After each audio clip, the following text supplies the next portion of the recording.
Comment on met fin à une commande automatique après les 3 mois obligatoires ou tout simplement quand on est cliente et on veut mettre fin ou que vous êtes une distributrice puis que votre cliente vous demande de mettre fin à sa commande automatique pour peu importe la raison. Donc, comme d'habitude, on se rend sur le site de notre distributrice, on fait sûr que son petit nom est écrit en haut, on va aller cliquer sur Login pour se connecter. On va entrer ici le numéro d'identifiant de notre cliente ou le nôtre si on est une cliente. On va faire Login.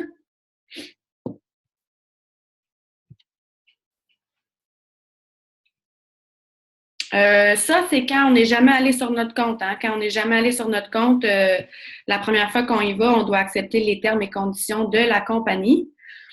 Donc, voilà. Première chose, pour pouvoir, avant de faire tout le processus, pour être capable d'annuler un autoship, il va nous demander, ils vont nous demander le code postal. Donc, moi, je vais toujours me diriger dans Adresse avant pour aller voir le code postal de la personne à qui je dois annuler. Si c'est vous-même qui annulez votre autoship, vous connaissez votre code postal, donc c'est pas nécessaire. Donc, moi, je me l'inscris sur mes petits cartons avec toutes les informations. Donc, je retourne dans Autoship. Vous avez le petit Cancel ici. Donc, j'appuie sur Cancel. Et puis là, ils vous avertissent que si ça ne fait pas 3 mois que vous avez commandé, vous allez avoir un frais de 50 $. Ne vous en faites pas, c'est un message général.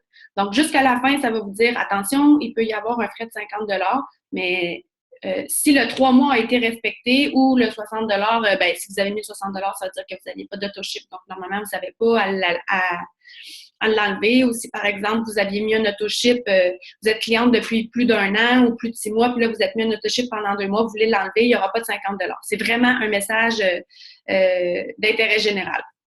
Donc, c'est en bas ici, « Yes, I want to cancel my auto shipment ». Là, ça vous redemande encore si vous êtes certain. Ça vous avise que si vous continuez pendant 6 mois, vous allez avoir un 50 $. Si vous continuez pendant 12 mois, vous allez avoir un 150 $. Puis ça vous avise encore du 50 $ qui est toujours US. En canadien, c'est 60 que vous allez le payer si vous n'avez pas fait votre 3 mois. C'est pas le gros orange qui est invitant ici, c'est le petit en bas qui dit « Yes, I still want to cancel my auto shipment ». On clique dessus.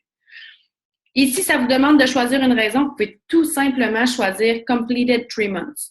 Sinon, il y a ici Will not divulge reason, si jamais vous aimez mieux ça. Donc, Completed 3 months. Vous allez écrire le nom au complet de la personne. C'est ici qu'on vous demande le code postal de la personne. Et vous avez besoin d'aller cliquer le petit carré ici qui dit « I authorize It-Works Global to cancel my auto shipment ». On clique dessus et on va cliquer en bas sur « Cancel my auto shipment now ». Vous devriez arriver sur une page comme ça qui écrit « Success Autoship successfully deleted. Your confirmation number is… ». Vous pouvez le garder dans vos trucs pour le donner à votre cliente ou si vous êtes une cliente, tout simplement le garder. Puis, vous pouvez toujours faire sûr qu'il n'y en a plus. En retournant sur le petit onglet Autoship, il va être écrit « Rien ». Donc là, vous êtes certaine que vous avez bien annulé votre autoship.